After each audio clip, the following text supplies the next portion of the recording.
back to Access Anime. I'm Henshin Ikeda, and today I'm going to be doing a walkthrough and review of Btooom Episode 2. Now, I've got about 5 more reviews and walkthroughs to do for the rest of today and tomorrow, so I'm going to be pretty busy.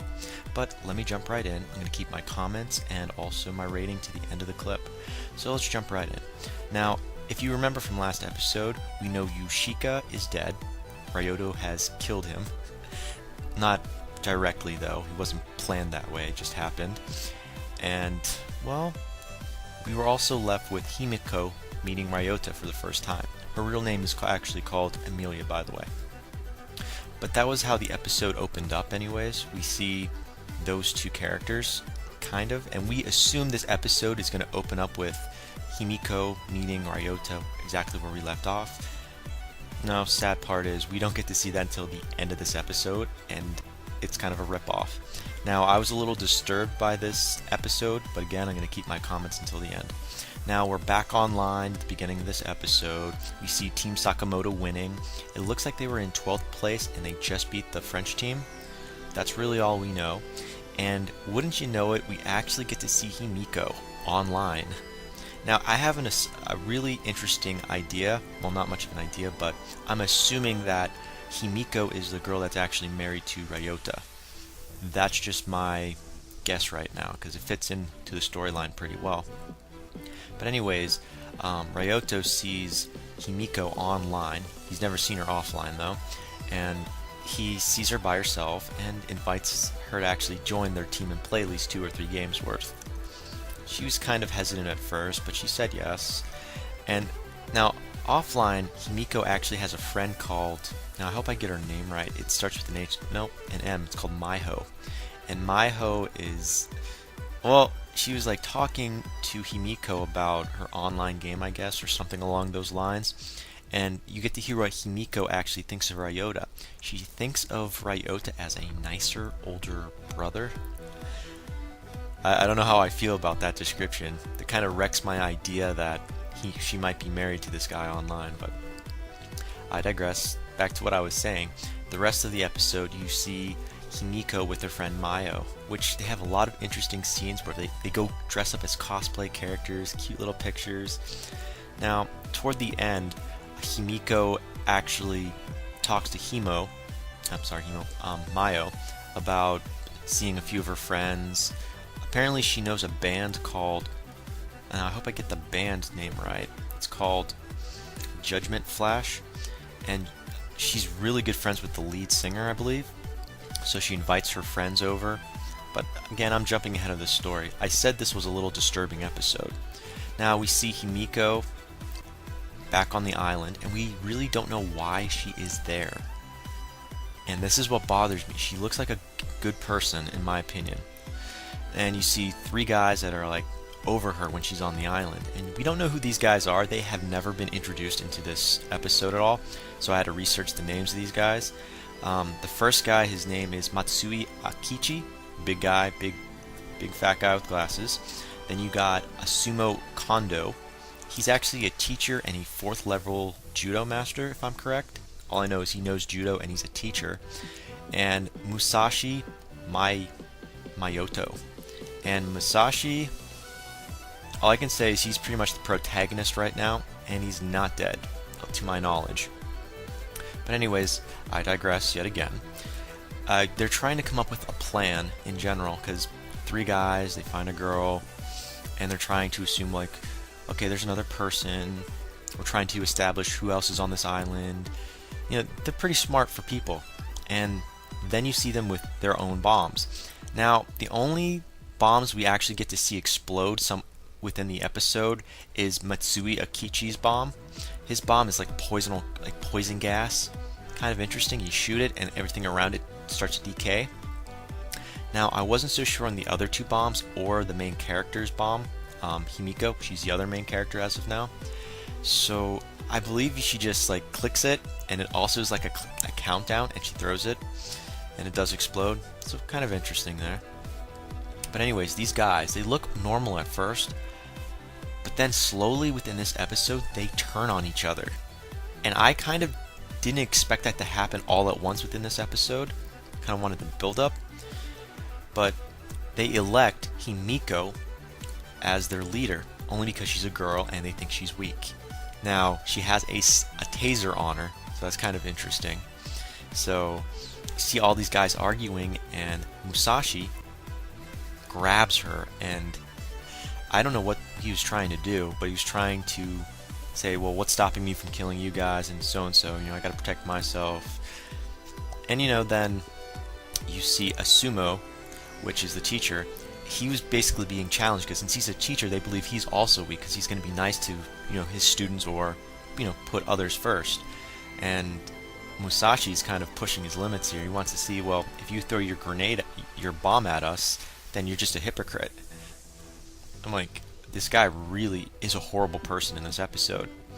But later on, they find a plane that passes by, and you see them supplies being dropped, and apparently they're all going to that direction, and they've given all their bomb packs to Himiko, because they wanted a leader. They got one now, more like a mule in my opinion. That's what they were going for, because Musashi is still leading the group. I mean, usually if you're the leader, you say, okay, we're gonna go here, and Musashi's like, wow, look at the plane, we're gonna go over there. So I'm guessing Himiko was chosen to be the pack mule, more or less. But anyways, they find the plane, well, not the plane, the supplies. It's kind of interesting. They actually have real food in packs with water. Now, we don't get to see Ryota really in this episode, so we're still with Himiko. And this is what came out of nowhere, because Isumo Kondo, this guy, he didn't even know the plane dropped supplies, so he's kind of mad because these people were eating so quick. And I didn't expect him to break down so quick and become more of the bad guy. But he's like, okay guys, no, gotta stop, gotta save all this stuff because we don't know when we're gonna eat or drink. And then Musashi pulls a knife and stabs him in the back, killing him in cold blood, trying to make a point. It's like, now that he's dead, there's more for us, and thank God he can't say anything anymore.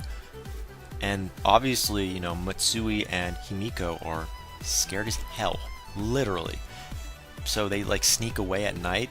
But it's Matsui that actually wakes her up and, takes her by the hand. They try to escape.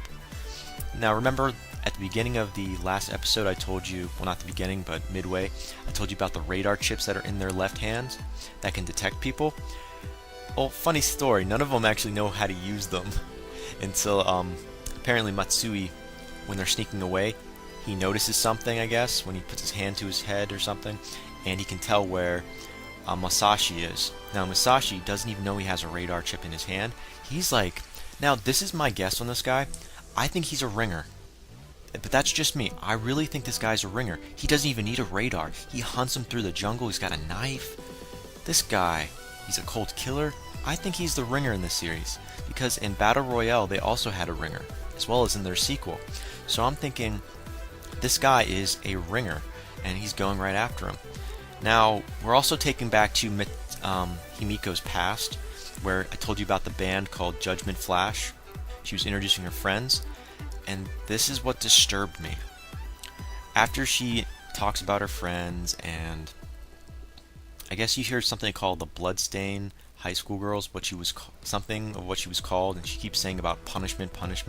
I believe she thinks she's held responsible for something that she really had nothing really to do. But again, a little off topic here. You see Judgment Flash, this band, and you see her friends around her, and Maiho, her best friend, is with her, and she's like, I'm going to introduce you to these guys, and you guys can go to their place and chill out, and I'll join you later on. She obviously does not know this guy as much as she thought, like the leader of this band. They raped her friends. Literally. She had no idea this was happening. It was, you see them pass out on the floor, guys half naked in the room. It was, wow. And that's when I started to lose faith in this episode, because I thought it was going really, we're just getting started. I thought that was the tipping point of this episode. It gets worse. You see one of her friends trying to crawl out, with her hands. It's like, don't leave us. I mean, Himiko barely was able to escape, and she's like, I'm going to the cops. And she does. She escapes after, pushing herself through the hotel and getting out of there. She calls the cops, and they arrest the band, and they go to jail after getting some publicity. Now, her friends move away, and they want nothing to do with this, and that was that. But then you see a little cutscene where Maiho, her best friend, comes back and says, I hate you, Himiko.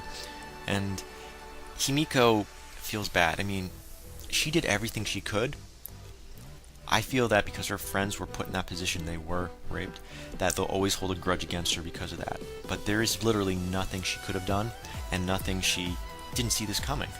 So again, this was a horrible part of the episode that I didn't like. Very disturbing. But anyways, what I thought was even more horrible was just to come, because you see, how do I get his name right? Matsui, the big guy with glasses. They're running through the forest with Himiko, and there's a bridge, and they see Musashi not that far behind. Now Himiko's already crossed, and Matsui, being as heavy as he is, says, "I can't make it." So he notices Matsui right behind him has his grenade, which is, like I told you, has gas inside, which looks like it decays flowers, kills stuff. Throws it and runs, and it looks like it explodes, but you see gas. Now, interestingly enough, Musashi kind of already knows what it is, because as soon as he sees the gas, he already puts 2 and 2 together, and he's out. Now, this is where it gets very gruesome, because, well, before I go to there, this is the part where we also notice that Musashi doesn't know what a radar is on his hand, because Mitsui slips out. It's like, "Did you use your radar to find us?" And he's like, "Radar? What?" So we know this guy is a ringer. He has to be. If he was able to find them without even using a radar, that says something. But anyways, now that Mitsui is across the bridge, because he was really running, for a fat guy, he runs pretty fast. He's already across the bridge, grabbing Himiko's hand. And again, this is another downside of the episode. He gets far enough away where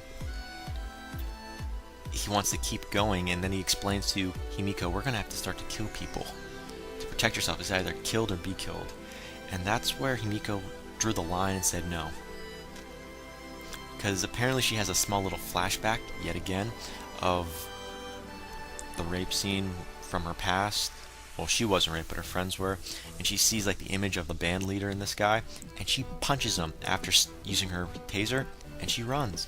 And it looks like this guy is dead. I'll be honest. But again, I did skip some of the parts because I already talked about the flashbacks. So I'm just going to go a little farther ahead, where we see Mitsui catching up with her again. So we know he's not dead, he's still alive. And we still don't know if Masashi is alive or not. We're assuming he's alive since he didn't get in contact with the gas, but his part in this episode's been done with. Now, Mitsui, the big guy, he's pissed. He's bleeding. He's like, "Only my mom hits me like that." And he did catch up with her. And this is where it gets gruesome. He gets Himiko on her back, rips her shirt off, and I guess they blur out her chest, and he just like says, "Boobs, boobs, boobs," like grabbing. I'm like, dude, this guy is gonna rape her. I'm like, I don't want to watch this. Not another scene. This is, wow. And she was like, she keeps saying that maybe this is my punishment for for not saving my friends, for not doing anything. I'm sorry, Mom. And it's like, she reaches just when her legs were about to be broken open, and she was about to be raped by Mitsui. She grabs her bomb out, and it's clicking down. It's like, "I'm gonna take you with me." And then he pants halfway down. He dashes out. It's like, "No." And then she's like, "I'm gonna die alone." No. Then she throws the bomb, and it looks like Mitsui is dead because he was thrown off the mountain into the water. But I'm assuming he's not dead, because he did not. I mean, he hit the water. Unless it was like against the rocks when he fell, I think he's alive. Now, we're not done with the episode yet. We actually get back to Royetta. I always pronounce his name, right? Royetta and Himiko, and both of the main characters are now together. And Himiko, she has a really interesting view on life now, because she's like, all guys are scum, and she sees Royetta looking at her. I should call him by his other name. It's called Sakamoto. And this Sakamoto is looking at her, because this is where we were at the end of the last episode. And it's funny, because now we're at the end of this episode, and here's that scene, and that's where we're at. Other than she's saying this, all guys are scum, they're just staring at each other. And it looks like she's ready to get her bombs out. But that's at the end of the episode in general. Now, my afterthoughts, I want to know if she's going to be able to figure out who Royetta Sakamoto is. I mean, think about it. She was playing online with this guy, and she may or may not be married. We don't know that yet. A little more backstory on how they were online would be nice. Also, I want to know where Musashi is. Is he still alive, or was he able to escape? As well as Mitsui. Did he get blown off that mountain into the water and live, or did he die? We don't know. So those are small tidbits of stuff I'd like to know. And also, we saw the band called Judgment Flash. I'm wondering if any of those members of those band are on this island, because I think the main singer of that band might be on this island. He looks familiar, that's all I'm saying. He might be on the island, but I could be wrong. But that ends it for my final thoughts. Now, I was going to give this episode a 4 out of 5, but then I saw both of those various rape scenes, and it disturbed me, so I'm giving this a 3 out of 5. I'm not even going to give it a half, 3 out of 5. Because it was that gruesome, and it's like watching The Hills Have Eyes to an extent. And yeah, I'm not cool with that kind of stuff. But anyways, 3 out of 5, and that ends it for my review and walkthrough of Btooom Episode 2. Stay tuned for more of my walkthroughs and reviews that I'll be doing later on today as well as tomorrow. Before I go, I have to say it. You can't stop the access, but you can watch the feed. See you guys.